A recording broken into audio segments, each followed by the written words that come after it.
the American ninja.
Moviezentre here.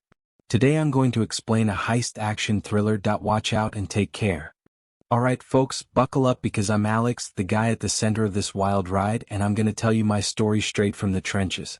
Man, it all started when I showed up at this sweaty US military base tucked away in the steamy jungles of the Philippines. I was the new recruit, all brooding and mysterious, just fiddling with my flick knife like it was my best buddy, while the other soldiers were out there kicking around a hacky sack under the blazing sun. They gave me these side-eye looks, like I was some outsider who didn't belong. Little did they know I had skills that'd make their jaws drop.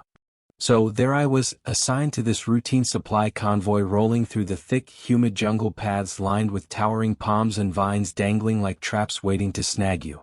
The commander's daughter, Sarah, a feisty redhead with a spark in her eye, was tagging along for some reason, probably to stir up trouble.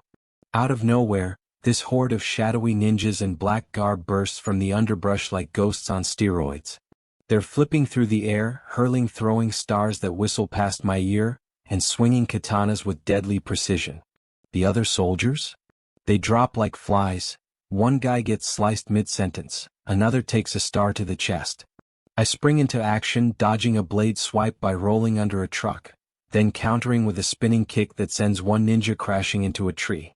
Sarah's screaming as they try to grab her for a kidnapping, but I leap onto the hood of a jeep, flip over two attackers, and yank her to safety just as a ninja's claw misses her by inches.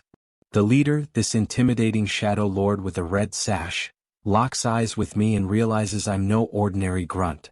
We escape, but the brass blames me for the mess, saying I caused the deaths. Back at the base, a dusty compound of barracks and training fields under relentless tropical heat, Commander Reynolds, this stern no-nonsense officer with a mustache that could hide secrets, hauls me in for questioning. They pull my files and it hits me all over again. I got no family, no real birthday.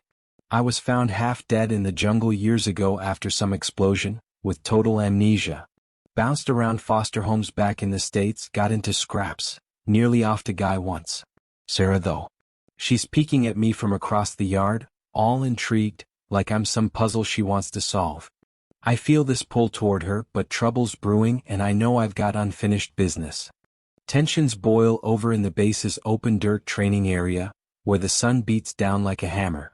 Mike, this tough-as-nails corporal with muscles for days and a grin that screams trouble, calls me out for a fight in front of the whole platoon. He's swinging wild haymakers, but I slap a bucket over my head to blind myself. I hear his footsteps crunching the gravel, come at me, and at the last second I twist, disarming him and flipping him onto his back with a thud that kicks up dust. The guys are stunned silent. Mike laughs it off, dusts himself, and boom, we're instant brothers.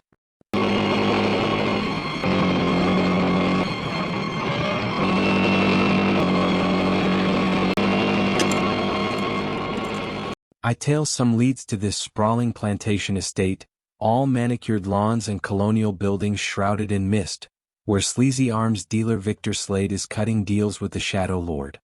I hide in the bushes, watching as they showcase their ninja army on this insane obstacle course. Guys in colorful outfits flipping over pits, slicing dummies, even offing a few of their own just to prove how ruthless they are. Swords clash, arrows fly into targets with thunks, and the Shadow Lord executes a perfect backflip before beheading a training post. It's clear, these ninjas are mercenaries stealing US weapons for Slade's black market empire. My blood boils, I know I'm tied to this somehow. Dodging patrols, I venture deeper into the foggy jungle, where ancient trees twist like guardians. That's where I run into Master Kato, this wise old Japanese guy living in a hidden bamboo hut lit by lanterns. He recognizes me instantly, like a ghost from my forgotten childhood. Over tea by a crackling fire, he helps unlock my memories. As a kid, I was orphaned, trained in ninjutsu with makeshift weapons like sticks and rocks, learning to vanish in smoke and strike like lightning. You have the spirit of the warrior, he tells me dramatically. It all floods back, the discipline, the pain, the power. Now I know why I'm so damn good at this.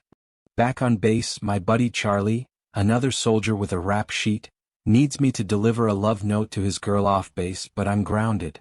Mike can't help, so I pull off this insane stealth move in broad daylight. The base is buzzing with guards at the gates, but I rev up Mike's cherry red superbike, hit a ramp at full throttle, and soar 30 feet over the fence like an eagle, landing with a roar and speeding into the jungle trails without a soul spotting me.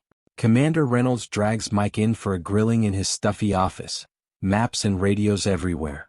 Mike spills about ninjutsu, the art of assassination. Of course I know, the commander barks, but it's clear the conspiracy runs deep. I overhear, fueling my fire to end this. It all explodes at Slade's plantation fortress, a sprawling compound with high walls, guard towers, and ninjas swarming like ants under floodlights.